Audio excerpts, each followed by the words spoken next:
it was, man, Guy versus Madara. Oh man, same. Oh, Bending, so good. Oh bending my. So good. space. Oh man. So good. Madara, same. Trust me, even now the hairs on my body are standing when he said that. I Madara, was like, what the fuck is Madara happening? saying that you all. Which live action anime do you all think was the best? For me, it was Ghost in the Shell. Honestly, amazing movie. Come on. The Oh, one come with on. Scarlett Johansson, right? Yeah. Come on. It's like it was okay, not as bad as the others though. I would say that it wasn't like Dragon Ball Evolution or the Death Note one, but it was okay, not excellent or very good for me, but yeah, I can live with it. No, I'm saying amongst the ones we have, which one do you think is the best? I mean, I Srijan, is it because of Scarlett Johansson? Maybe. That could very well be the case. Very not. Very not. I have friends who are crazy about Scarlett Johansson. Shout out to Oh. Shubham Haldar. Oh my god. Oh my god. Scarjo.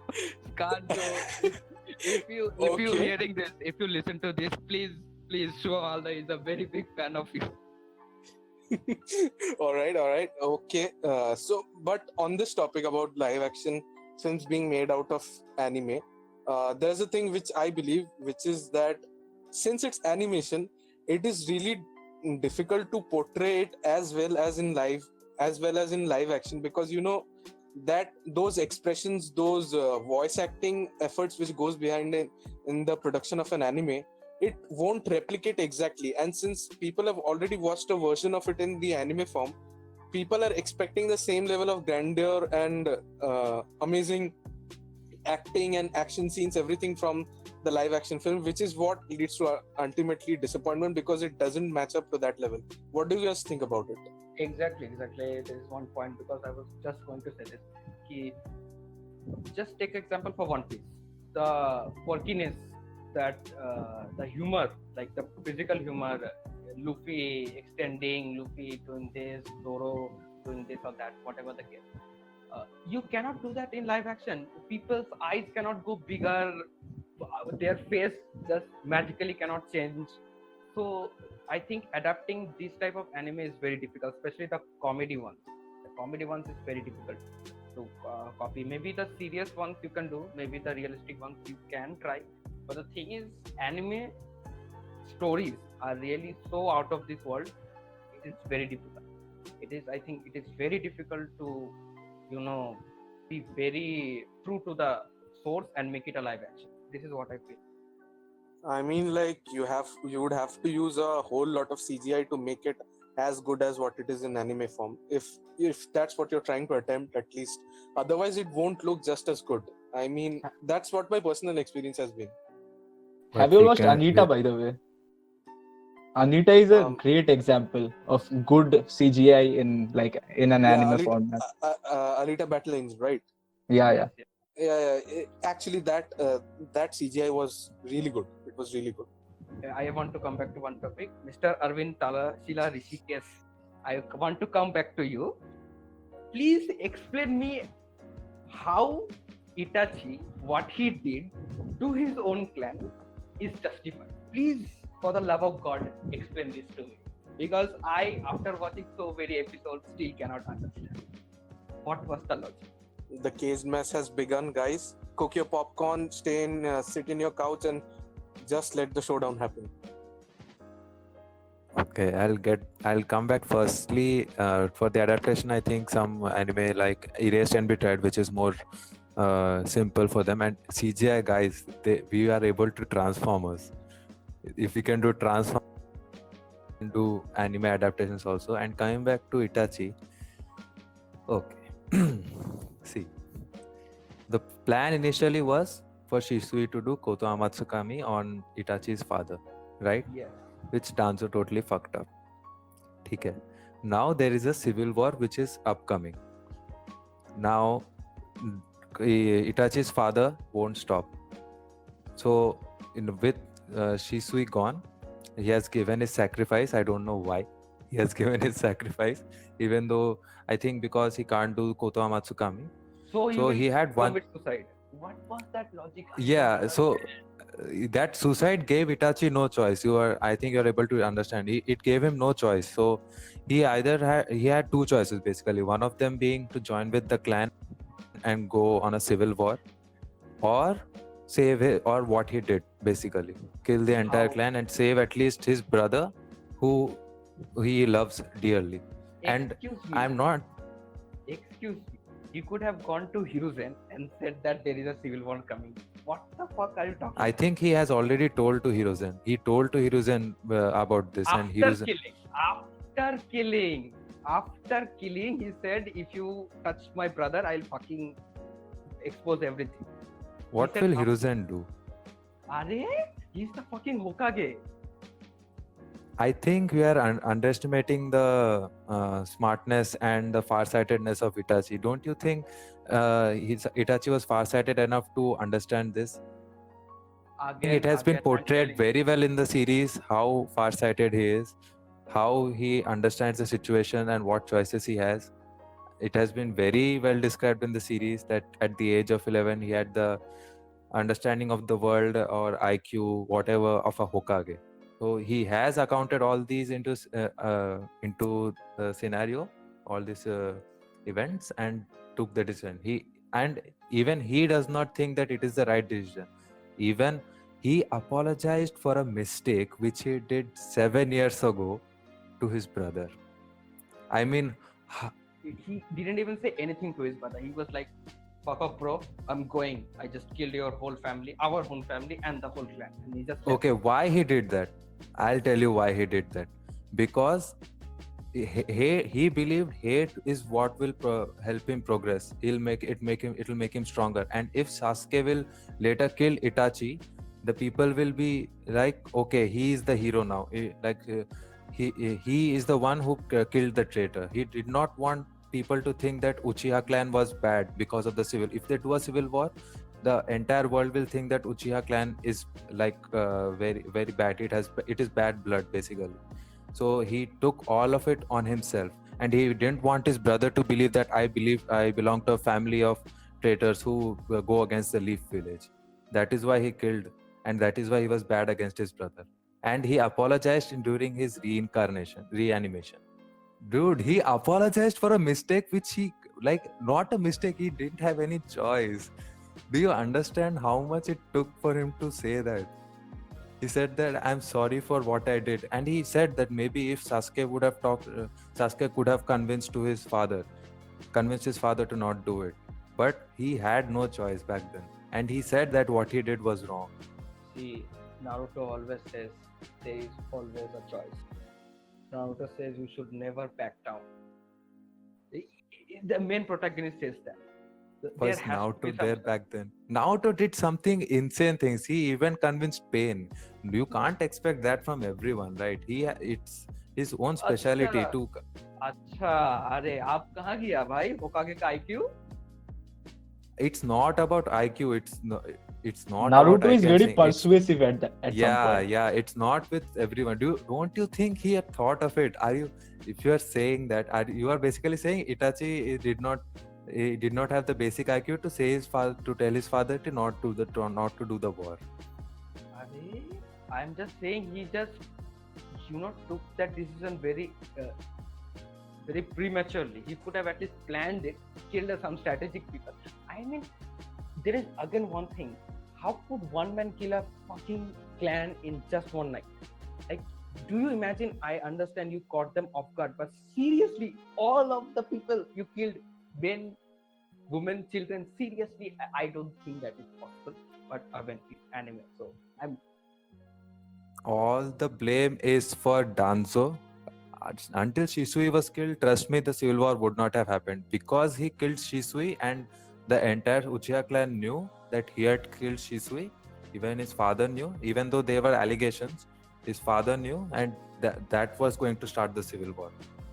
You can't just kill someone like that, right? Shisui.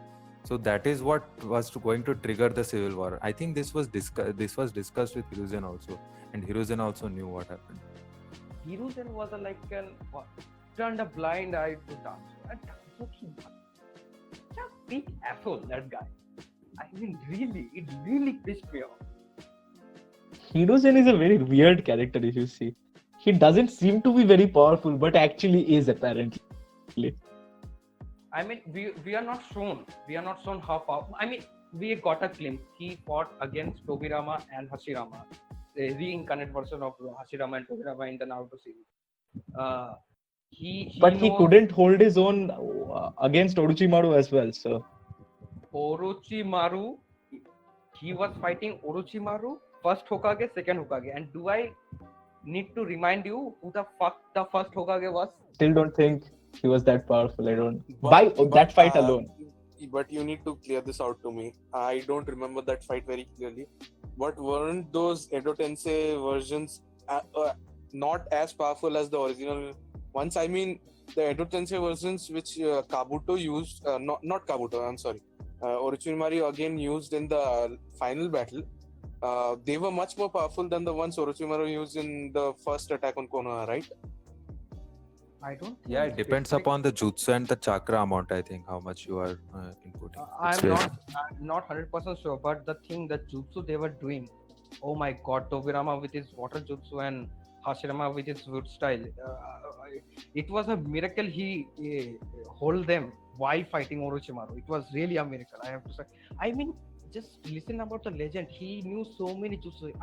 I think they said that Hiruzen knew almost all the jutsus in the village. All. So he was fucking powerful. He was a good learner. That's what I get. He's not a gifted child. His fucking teachers were Hashirama and Tobirama. What do you expect? Everybody else, the Hokages, I mean, are everybody is essentially a prodigy. If you think about it, other than Tsunade and Kakashi, of course. But other than them, excuse me, bro. Exactly, Sijan. Excuse me, bro. Exactly, I was going to say that almost all the Hokages are overpowered except for someone called the Rokudai Hokage or something like that. He was just a fucking useless person. Excuse me, bro. What is this hate? Excuse me, bro. No, I know nothing. Excuse me, bro. He was even the fucking Anbu, one of the youngest to join the fucking Anbu. He was a fucking prodigy. He became the youngest Jonin. Are, what is this behavior, bro?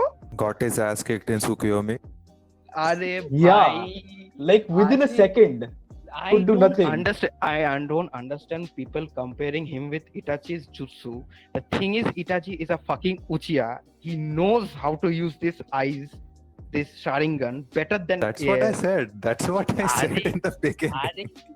Naruto's a Uzumaki. Uzumaki don't do shit. Naruto's a Uzumaki. I am telling this. Listen to me. The thing I'm telling is, you don't understand how much pain he is going through just because of this eye. I mean, he's not an Uchiha. It is sucking up so many chakras. Chori mat karo, chori band karo. Are chori mane sutiye lal kore debo, nongra imbar kore debo. Are he saved Obito's ass. Obito gave the eye to him, Sharingan to him, but he saved Rin, right? With that, he developed jutsu which is fucking powerful, by the way. I mean, Sasuke taught that jutsu to Sasuke, and it is so fucking powerful, by the way. And the thing is, he how can you say he's not a prodigy? He learned how to use the eye. He learned how to use to do Mangekyo Sharingan, and I think we all agree on this that he's a master planist, or at least strategist, master strategist. I mean, Shikamaru looks up to him and says, "Oh my God, he's such a badass," and he is a badass, by the way. You don't need to be super powerful to be a badass. Yes, but he didn't need to be a Hokage. Are? What is okay? What about strategy? No, I'm kidding. These are all just friendly banters. I love Kakashi as a character, but this is just something we do just to pull Abhishek's leg because he's obsessed with Kakashi. Let's have a poll. Who doesn't think that who doesn't deserve to be a Hokage in the list? Tsunade. It has to be Tsunade. Come on. Comment in the comment section below that who do you think didn't deserve to become an Hokage.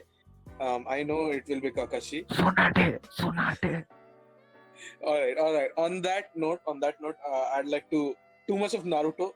I guess we'll get into a great debate if we go dive much deeper into Naruto. Although I'd like to uh, end the conversation on Naruto with one point, that how emotionally were all of you attached to Naruto storyline based on the fact that it is basically emotionally driven. The whole storyline is based on emotions of the protagonist. How much emotionally attached were you to it? I feel the main thing I am so emotionally attached to this is because I grew up watching it. Like, I've watched some anime while I was a kid, but I didn't continue it. But this anime, man, I grew up watching it, so that has an emotional value to this. And I mean, the feels, man. I mean, what Naruto does. I mean, the main strength to this anime is his side characters. So many side characters, so many emotional arcs. Guy Sensei, Kabuto, Sasuke, Naruto. Everyone has such a good arc. It's very emotional, man. I mean, the ending was very, very, very emotional for me. I don't know about you guys. For me, apart from Itachi kicking many asses with finesse, why I could relate very well to Kakashi also.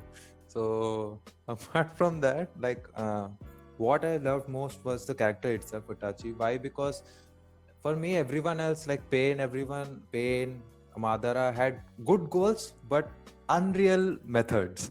But this guy had such grounded methods and such simple goals: save the Leaf Village, save his brother. And I could Genocide. even though by genocide he saved his brother. So even so, regarding that also, I could relate to him as in how he was so introverted, and I really connected with him, how he observes everyone. He's not so friendly to everyone in the beginning. He is friends with very, very few people, and then okay, he's humble, is down to earth. I could relate to that very much because I'm also a very introvert person. So that was where it touched me, the anime. Well, Guy's optimism, Rock Lee's struggle, Neji's confidence, Sasuke's overconfidence, it was all amazing. But the main thing, the Pain Saga, the ending of Pain Saga, honestly, like, made me cry. It was so well written and so well animated. I don't know why that part seemed a lot better animated than a lot of Naruto. Anyways, Yeah, yeah, yeah. I The mean, the fillers. Pain Saga was incredibly emotional and amazing. I mean, from the scene where Naruto arrived after having learned Senjutsu Oh, and bhai. Sage mode, Oh, the moment he bhai. arrived and he Oh, just bhai. took down one of the pains in one blow. From there to Hinata screaming for him, and he's turning into that uncontrollable fox version. To the point where Naruto convinces Nagato that Talk no jutsu. Talk no jutsu. Talk no Jutsu, absolutely Talk no Jutsu, where he convinces Nagato that not everything has to be controlled by pain. That was a very, I mean, very emotional and very beautifully written saga. Okay, so moving on from Naruto, let me ask you one question. Acha, best fight. Okay, Best okay, fight let's do from best Naruto. fight. Let's do best fight. Hmm, Abhishek, I'm- best fight in Naruto. Arey, good question. So many fights. Obito versus Kakashi. That has to be one of the best fights. I mean, Okay, that okay. is so emotional. Obito versus Kakashi. Arvind, best fight. Yeah, that switching from flashback to reality, that was amazing. For me, it was, man, Guy versus Madara. Oh man, same. Bend- oh, he's so good, Oh my. bending so good, space. Oh man. so good. Madara, same. Trust me, even now the hairs on my body are standing when he said that. I Madara, was like, what the fuck is Madara happening? saying that you almost killed me. That was You like bastard! You almost killed me. I understood what we say in Hindi. I understood Guy Sense's aukat right there. I understood his aukat. Okay. Kakashi also. Eh, Well, Kakashi never came even close. Yeah, but then again, judging Guy on 8 gate is not fair because if ठीक he है, uses 8 gate, there is no more Guy left. True, that's true. Yeah, actually, I think towards the end, he should be. Now, I don't know if anyone will like if I say this, but Guy should have died there. It would have given him such a like respectable image. Like he would have died a martyr's Yeah, death Yeah, if he had same, died there. yeah, I felt the same because in the sequels and stuff after the episodes which followed after that fight, Guy was basically sidelined. He wasn't an important character anymore. So Guy's death would have brought an I would say an emotional closure and a respectable death, as Arvind said. Okay, Srijan, best fight in Naruto. Yeah, I don't know why I'm choosing this, but honestly felt amazing. Neji versus Naruto on the first Naruto series. Oh yeah, It was so good. That fight of Naruto emerging underground and punching Yeah, everyone. very That unexpected. uppercut. Very unexpected, yeah. Honorable mentions I'd also like to point out Gara versus Rock Lee. Oh, bhai. Gara versus Rock Lee. That was Drop the 100%, yeah. weights. oh my god, that was something else. Even I was shocked for a moment. Like, are those weights, or he's carrying an entire building on his body? All right. So moving on from Naruto, let's sideline this a bit and let's talk about what do you guys think anime's future is in India? I mean, where do you see the anime culture in 5 years from now? Abhishek. People are still oblivious. I mean, there's people still think it's just cartoon for kids. Kids are watching Chota Bheem these days. Oh my god. Motu Patlu. I mean, no offense to the creators, they're doing hard work, but like, man, seriously, what are you creating? What is this show? Writing has to get better. And apparently recently this thing became trending that the Chutki Chota Bheem cheated on Chutki and was going to marry this Raja's daughter or something. Oh my god, that went to trending on Twitter. I was like, what is wrong with these kids? What is fucking wrong with these kids? Whatever that. Leaving that, I would say you have to make anime more accessible. I think India is a very good market for any media. It's not just for anime, for Western shows. You could say for South Korean movies. You can say anything. I think India is a very good market. I think people judge us because of this typical Bollywood movies. We go and we promote this. It's not.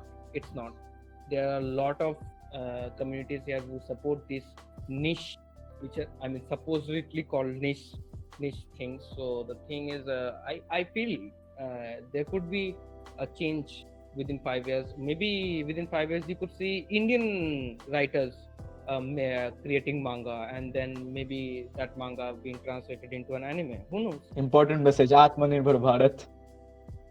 Atmanirbhar Bharat, right? Absolutely. I mean, like, let's agree, India is a pretty good market, because even if you don't leave it to the niche community that's watching serious and more improvised and advanced anime, even animes which we watched in our childhoods, like be it Beyblade or Pokemon, Digimon, Dragon Ball Z, anything like that, it was immensely popular among us. I mean, like, when we were kids, it was the early 2000s to the mid 2000s, we were heavily into that. Like, who didn't used to watch Pokemon and Digimon? I mean, the first seasons, everyone used to watch it. Like, it was pretty amazing, and I still believe that if you can market it and distribute it well enough, I mean, it would be a fantastic market. Arvind, what do you think? Yeah, actually, if you see any movie, if they say it's inspired from another movie, you see the next day the reports will come, okay, this is from this one. For that reason itself, I told if there was a Bollywood adaptation for this, because let's be honest, for it to go like have a massive audience at once, to give it a boost, it has to come through the mainstream media once, at least. A proper adaptation, if comes and they mention it like it is from this anime, I think it will give a very big boost to the anime industry, and people who are working on it in India will be given much motivation ki, yeah, okay, this is also being appreciated now. So for that reason only, I had mentioned earlier that if there was a Bollywood for very real to life stories, like as I mentioned, Erased maybe, because they can do it basically. So for those adaptations have come, it will be very good, and I can see a bright future for the anime in India. Srijan, what's your viewpoint about the future of anime in India? First of all, I would like to say that India is one of the biggest consumer markets in the world. So India is going to consume. More and more people are getting like being middle class every day. So India is getting there. So India in 5 years, I'm sure, and the number of people who watch anime will grow for sure. And essentially, the Bollywood adaptation, I don't know how much like what kind of money they'll put in. I mean, like Ramayan. I remember there was an anime version of that Ramayan. Yeah, more like that. More like that. Ramayan was actually amazing. If you guys remember. It was an anime, but it was an Indo-Japanese production. So I guess Japanese artists and production houses could always collaborate with production houses in India and collaborate in something and making it more uniform and more reachable for the Indian audience. Yeah. I mean, I want to give it another example. Do you remember Kochikame? I mean, the Hindi dub was so It funny. was very funny. Absolutely. One of Oh my man, favorite it shows. was very funny. One of my favorites. Oh man, it was amazing. It was amazing. Hilarious. So I think that people look down on Hindi dubbing. I mean, I did myself. I'm guilty of that. Sorry, but there can be good dubbing in Hindi. I mean, we saw with Deadpool. I just mentioned. Just to clarify, Deadpool 1, not the Ranveer Singh version. Okay. Oh, okay. I mean, obviously one. And Kochikame, even Shinchan in Hindi was very funny. Doraemon, Nobita, Doraemon, Kitaretsu, all these things were dubbed in Hindi, and we liked it, right? It's not like we didn't feel connected to these animes. We really felt it. And being it in Hindi also makes it more accessible to kids who are maybe doesn't know English, maybe doesn't want to read the subtitles.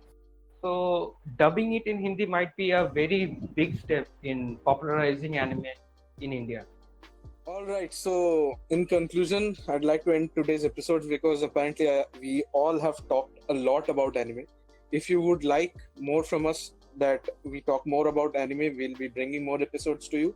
Please let us know in the comment section whether you liked it, what were your views, what were your favorite anime, who was your favorite character, what animes you're currently watching. Please let us know in the comment section.